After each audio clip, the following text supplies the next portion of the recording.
Today's hymn about the Nativity is by the poet and playwright Ben Jonson, who was a contemporary of Shakespeare in the 16th and 17th centuries.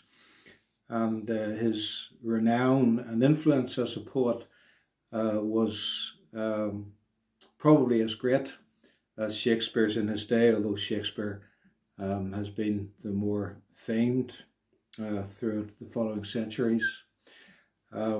He lived a fairly dissolute life, but became a Roman Catholic, and then sometime before he died became part of the Anglican Church. But this is a hymn, the only hymn I know that he wrote, which really grasps some profound thoughts about the Incarnation. Some of them we've come across in other hymns, such as this one here. He whom the world could not contain, the Word who earth and heaven made, was lying in a manger.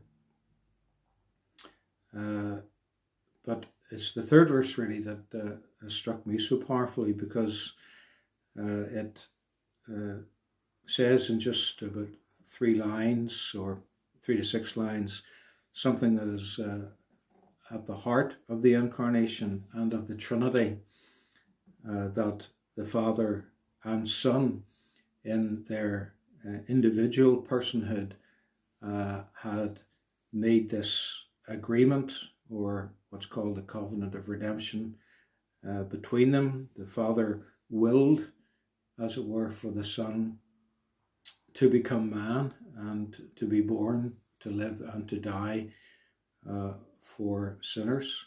And the Son within himself willed to come and to do so. The Son's, it says here, the Father's wisdom willed it so, the Son's obedience knew no.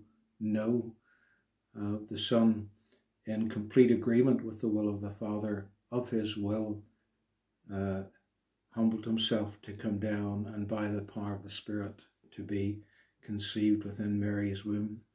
And yet it says in the 3rd line, both wills were one in stature.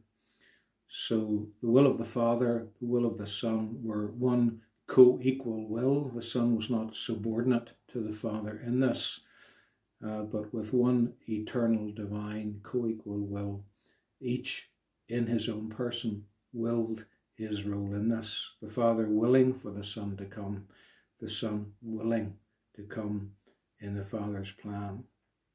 And the next 3 lines say, and as that wisdom had decreed before creation was made in eternity, as that wisdom had decreed, the Word was now made flesh indeed and took on human nature. That one verse is really something that I find very profound and a cause for meditation as well as worship.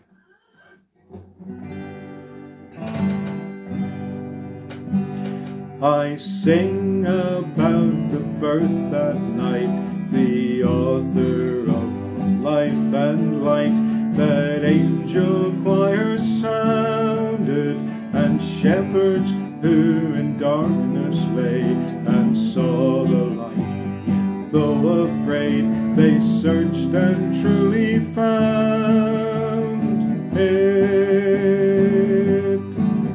The Son of God, the eternal King, who did us all salvation bring, and freed our souls from danger. He whom the world could not contain, the Word who earth and heaven made, was lying in a manger.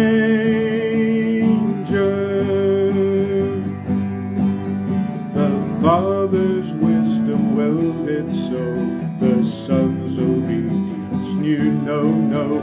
Both wills were of one stature, and as that wisdom had decreed, the Word was now flesh indeed, and took on human nature.